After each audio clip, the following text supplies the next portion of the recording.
Buenas tardes. Quiero dar las gracias, en primer lugar, a la Fundación March por esta invitación y muy especialmente a Javier Gomá, su director, que es un amigo personal mío y es una persona a la que profeso una enorme admiración intelectual. Está haciendo una labor extraordinaria en esta fundación y quiero resaltarlo. Por suerte, para los que han venido esta tarde con un tiempo bastante inclemente a la Fundación March, estamos ante una obra maestra, no ya del cine mudo, sino del cine del siglo XX. Asfalto es una película producida por los estudios UFA, las siglas de Universal Film AG, y dirigida por Joe May, un realizador de origen austríaco muy poco conocido y que emigró a Estados Unidos huyendo del nazismo, como Willy Wilder y otros muchos directores alemanes o austríacos. Podemos calificar esta película, estrenada en 1929, como una superproducción de la época, ya que la UFA no regateó medios para que este film fuera un éxito. Hay que señalar a este respecto que las escenas de interiores, las escenas de tráfico, por ejemplo, en las que aparece el protagonista dirigiendo la circulación en una gran calle de Berlín, están rodadas en un estudio, lo que debió exigir una cuantiosa inversión económica y de medios en la escenografía de Asfalto. La película que vamos a ver dentro de unos minutos, y debo insistir en ello, es un verdadero tesoro cinematográfico que se perdió durante la Segunda Guerra Mundial. No había ninguna copia y los críticos desconocían la existencia del trabajo de May. Afortunadamente, unos investigadores de la Cinemateca alemana descubrieron una copia del film de Joe May en los archivos de la Grossfilmfond de Moscú en 1993. La película fue restaurada por la Fundación Murnau, que es la que posee ahora la propiedad de los derechos de las películas de la UFA, y gracias a este magnífico trabajo de restauración vamos a poder disfrutar hoy de esta grandiosa película que podríamos situar dentro del expresionismo alemán. Hay mucha gente que piensa que las películas del expresionismo alemán, que son mudas, que son para intelectuales, que son un verdadero rollo, pero no es cierto. Son películas tremendamente divertidas, muchas de ellas con un ritmo trepidante, realizadas con un gran oficio por grandes profesionales, y yo creo que es un acierto que la Fundación haya programado este ciclo con películas muy relevantes del expresionismo alemán. Yo recuerdo que descubrí el expresionismo alemán en el año 73. Yo era estudiante en el San Juan Evangelista y estaba en el club de cine del colegio. Entonces llegamos a un acuerdo con el Liceo Alemán, que nos puso en contacto con el Instituto Alemán y nos cedieron las películas, algunas de las películas de Murnau, de Fritz Lang, de Robert Wiene, y yo creo que fue la primera vez que se pudieron ver en España, en el San Juan Evangelista, en 1973, películas como Doctor Mabuse, como El gabinete del Doctor Caligari, como Golem, y otras muchas que realmente a mí personalmente me fascinaron y me hicieron descubrir un cine que no tenía nada que ver con el cine que yo estaba acostumbrado a ver entonces. Como se trata de una presentación, y no puedo anticipar la trama para no estropear la película, diré someramente que se trata de un film que podríamos encuadrar dentro de lo que fue posteriormente el cine negro, el thriller. En este sentido, Joe May, el director, fue un pionero. Pero la película es también una historia de amor entre un policía y una ladrona. Y es además una crónica del Berlín de los años 20, preludio de la llegada al poder del nazismo. La historia está contada con un enorme virtuosismo técnico. Y no es exagerado decir que la narración atrapa al espectador desde el comienzo. Joe May era un gran innovador, como podemos ver al comienzo de la película, en la que superpone 5 imágenes en la pantalla, algo muy poco usual, muy innovador en aquella época. Esta película se estrenó el 11 de marzo de 1929 en el teatro de UFA, en el UFA Palace de Berlín, cerca del Zoo. Alemania vivía entonces una dura crisis económica, con una elevada inflación y un enorme descontento social. Pero Berlín era, en aquella época, el centro de la creación artística y cultural de Alemania y podríamos decir sin exagerar que de Europa. Para enmarcar la película en su contexto, digamos que 1929 es el año en el que aparece la primera historieta de Tarzán, el año en que el belga Hergé publica su primera entrega de Tintín en el país de los soviets. 1929 es el año de la matanza de San Valentín en Chicago, provocada por Al Capone al tomar represalias contra una banda rival. Es el año en que toma posesión Herbert Hoover, conocido como el Chico Maravillas, como presidente de Estados Unidos. Y sobre todo, 1929 es el año del crash bursátil de Wall Street, con el que comienza la Gran Depresión, que, como saben, duraría 5 años más hasta la llegada de Roosevelt al poder. 1929 es el año de publicación de Adiós a las armas, la extraordinaria novela de Ernest Hemingway sobre la Primera Guerra Mundial, y el año en que el astrónomo Edwin Hubble descubre la existencia de otras galaxias más allá de nuestra Vía Láctea. En el mundo cinematográfico, Luis Buñuel estrena El perro andaluz. Alfred Hitchcock presenta Chantaje, Blackmail, una magnífica película. Kim Vidor, El mundo en marcha. Y Erich von Stroheim, La reina Kelly. Ese año, la Academia concede el Nobel de Literatura a Thomas Mann, que se había ganado una reputación internacional tras la publicación de Los Buddenbrook. Como se puede ver, 1929 fue un año extraordinario.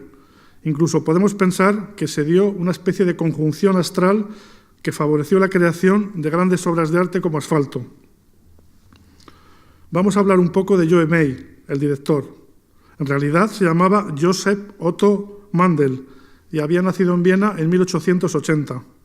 May emigró a Alemania en su juventud e hizo una rápida carrera que le llevó a dirigir operetas en Hamburgo. Al casarse en 1902 con la actriz Mia May, adoptó su nombre, su apellido. May fundó su propia productora en 1914 y llegó a dirigir decenas de películas de bajo coste, entre ellas una serie protagonizada por un detective que se llamaba Joe Debs. También dirigió otras películas de éxito en Alemania, como Veritas Vincit, una producción que duraba más de 3 horas. Joe May colaboró con Fritz Lang y su esposa Thea von Harbou en La tumba india, una película realizada en 1921. Luego, lo cierto es que, si no recuerdo mal, Lang hizo un remake de La tumba india en los años 50 en Estados Unidos, pero la primera versión es de 1921. No hay duda de que se nota una cierta influencia del cine de Lang en el cine de May, o tal vez es al revés, que Joe May influenció a Lang. May era un verdadero artesano del cine, que conocía minuciosamente todos los aspectos de la producción, realización y distribución de una película. Era meticuloso en la planificación y perfeccionista en la ejecución. Esto se puede ver en Asfalto, que no fue producida por la compañía de May, sino por la UFA, que entonces estaba en su máximo esplendor. La UFA, aunque les sorprenda a ustedes, llegó a producir más de 500 películas al año. Era el estudio entonces cinematográfico más importante del mundo, por encima de la industria de Hollywood. Por cierto, que aquí en España, en esos años, en los años 30, existían los famosos estudios Cifesa, que eran una especie de UFA a la española. Estaban en Valencia y luego crearon una filial en Madrid, pero lo cierto es que Cifesa en los años 30 también hizo grandes superproducciones en España, algunas de ellas dirigidas por Rafael Gil, cosa que nadie recuerda, pero que aprovecho la ocasión para reivindicar ese cine español de los años 30 de Cifesa, que estaba hecho además con bastantes medios y con bastante profesionalidad contra lo que la gente puede pensar. Directores como Fritz Lang, Joseph von Sternberg, Friedrich Wilhelm Murnau, Robert Wiene y Arnold Fanck trabajaban para la UFA que produjo películas inmortales, películas que forman parte de la historia del cine, como Doctor Mabuse, El Ángel Azul, con Marlene Dietrich, Metrópolis, de Fritz Lang, Los Nibelungos y otros muchos clásicos. La UFA era, en el año 29, una empresa independiente que producía películas de distintos formatos para el gran público. Tenía una legión de guionistas, realizadores, cameramans, escenógrafos, maquilladores y especialistas, que le permitían rodar más de una decena de películas al mismo tiempo. Era una gigantesca maquinaria cuya influencia no pasó desapercibida para Goebbels y para los nazis, que tomaron su control en 1933. Desde entonces, la UFA pasó a ser un instrumento de propaganda del régimen de Hitler, pero en 1900 no era.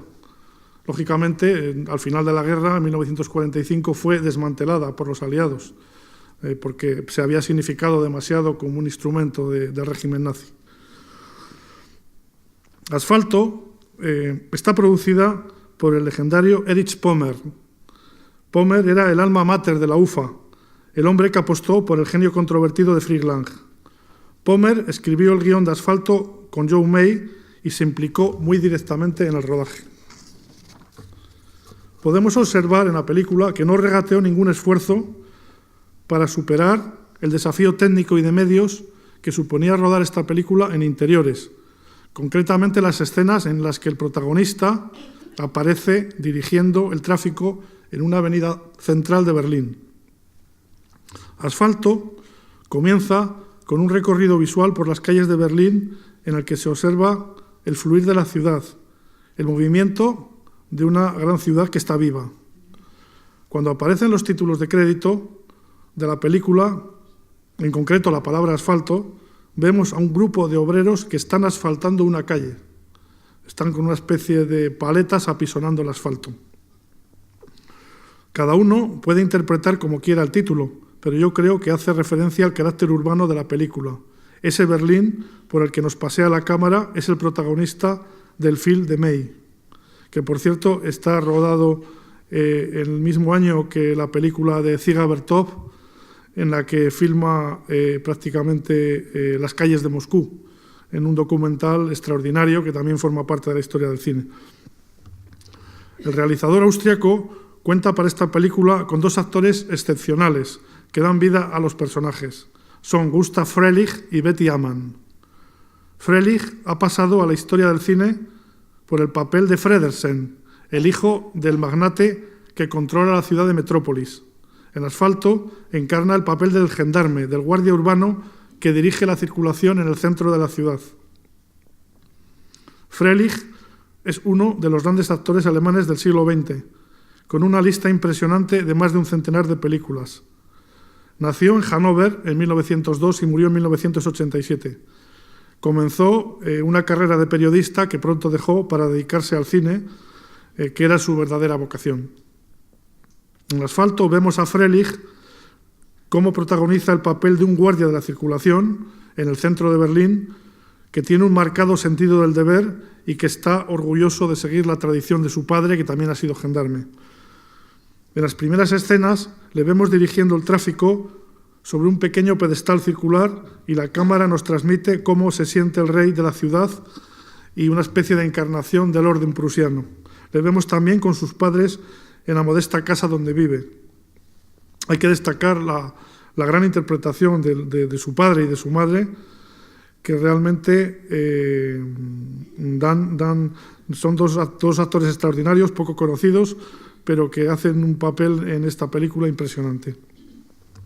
Fröhlich realiza un gran trabajo que resulta absolutamente creíble. Observen sus gestos, sus movimientos, la expresión de la mirada de este actor que suple la carencia de palabras. La réplica a este papel, al papel de Gustav Fröhlich, es el de la ladrona sofisticada encarnado por Betty Ammann, que está sencillamente magnífica. Ammann fue un descubrimiento de Erich Pommer y prácticamente fue la primera gran película que hizo y con la que adquirió una gran notoriedad en Alemania. Luego trabajó para Hitchcock en Inglaterra, rodó, me parece que Rica y extraña, y posteriormente emigró a Estados Unidos, donde trabajó en una docena de films. Realmente ninguno de ellos va a pasar a la historia. Se casó con un director americano de serie B y desapareció hasta su muerte en 1990. Su trabajo en esta película, como mujer fatal, ha pasado a la historia del cine. Las escenas en las que seduce al gendarme son verdaderamente divertidas y dan a esta película, durante unos minutos, el toque de una comedia que recuerda muchísimo el talento de Ernest Lubitsch. Betty Mann evoca, representa en esta película, encarna a la mujer fatal, que había protagonizado también con mucho éxito Louise Brooks en Lulu, la película de George Pabst. Lulu ha pasado a ser una referencia dentro de la historia del cine. Se ha convertido en un mito, pero yo creo que Betty Mann iguala a Louise Brooks en talento en esta película o incluso la supera. Es genial, fíjense ustedes, la escena en la que llora para conmover al policía mientras se está maquillando dentro del coche. Pero como verán ustedes, esta mujer fatal no es tan mala como parece. Betty Mann encarna un papel muy atrevido para la época. Algunas imágenes hoy podrían parecer normales, pero entonces la intensidad erótica de la película resultó escandalosa. Fíjense en la escena en la que ella se cuelga de los brazos del gendarme, que no habría pasado la censura en tiempos del franquismo. Hay también otra escena en la que ellos se besan, que yo creo que es uno de los mejores besos de la historia del cine. Merece la pena también que se fijen cómo se miran, se acercan y acaban besándose. Es una escena que tiene una gran intensidad pasional. Podría estar hablando mucho tiempo de los detalles de esta película, que está milimétricamente rodada en función de una trama que no decae. Pero fíjense que a lo largo de este film, en el plano de las botas del gendarme, en el plano de las botas del gendarme, al que vemos dudar si va a detener o no a la ladrona. Jamás unas botas han sido tan expresivas en el mundo del cine. Hay que destacar también la extraordinaria banda sonora que compuso Karl Ernst Sasse cuando se restauró la película en los años 90. Insisto en que esta película, todas las copias que existían, se perdieron durante la Segunda Guerra Mundial. Y fue gracias a una casualidad en la que unos técnicos de la Cinemateca Alemana encontraron una copia en unos archivos de la Filmoteca Soviética. Ya he dicho antes que el trabajo de restauración fue minucioso y fue extraordinario, como van a ver. Pero el hecho de que esta película estuviera prácticamente desaparecida durante medio siglo hizo que no figure en ninguna de las historias del cine. Es una película que es una gran desconocida, o era una gran desconocida hasta que se volvió a restaurar en 1993. Es una película que yo creo que no se ha visto en España, aunque hay una edición en DVD y que insisto que les va a sorprender a todos ustedes por su extraordinaria calidad, por el ritmo, porque es una película magnífica en todos los sentidos. Hablaba de la banda de Karl Ernst Sasse, que es realmente muy buena y que a mí me recuerda mucho a la música de Heswin, una música que utiliza Woody Allen en las escenas iniciales de Manhattan, en las que la cámara se pasea por Nueva York. El comienzo de esta película es muy parecido. Son unas imágenes extraordinarias del Berlín de los años 20. Verán ustedes la Potsdamer Platz, verán ustedes el Paseo de los Tilos, verán la Puerta de Brandenburgo, en fin, en un recorrido extraordinario que son las primeras imágenes por un Berlín en movimiento, por un Berlín moderno en el que se ven los coches, se ve la vida cotidiana, etc. Joe May se aprovechó en esta película, como ya he dicho antes, para lograr la excelencia de los grandes profesionales de la UFA. Observen la cuidada fotografía y el aprovechamiento de los claroscuros para dar intensidad dramática a la película. Aquí se nota la mano de Günther Rittau, el director de fotografía de Asfalto, que es también el fotógrafo de otras grandes obras del expresionismo alemán. Y hay también un meritorio trabajo de la escenografía de los técnicos de la UFA, que, como digo, y hay que insistir en ello, eran incluso mejores que los que trabajaban para los grandes estudios de Hollywood en los años 30. El expresionismo alemán descubrió la llamada nueva objetividad, que consistía en mostrar la dura realidad de la sociedad alemana de los años 20. Fue un cambio radical en la orientación del cine alemán, que inicialmente se había dedicado a filmar películas de aventuras y de recreo. Los grandes directores como Lang, como Murnau, como Vine, como May, construyen verdaderas obras de arte sin desdeñar la ciencia ficción, en algunos casos, o la metáfora, para mostrar la verdadera cara de la sociedad alemana y denunciar sus contradicciones. Si Fritz Lang nos muestra en Metrópolis un mundo de pesadilla, regido por leyes implacables que superan a los hombres y los destruyen, John May nos relata en Asfalto la historia de un hombre que es víctima de una fatalidad que destruye su vida. Creo que la reflexión sobre el destino está muy presente en el expresionismo alemán y en sus grandes directores, que fueron víctimas de la cruel tragedia del nazismo que les obligó no solo a exiliarse, sino que además el nazismo intentó borrar sus trabajos mostrándoles como una muestra de arte degenerado.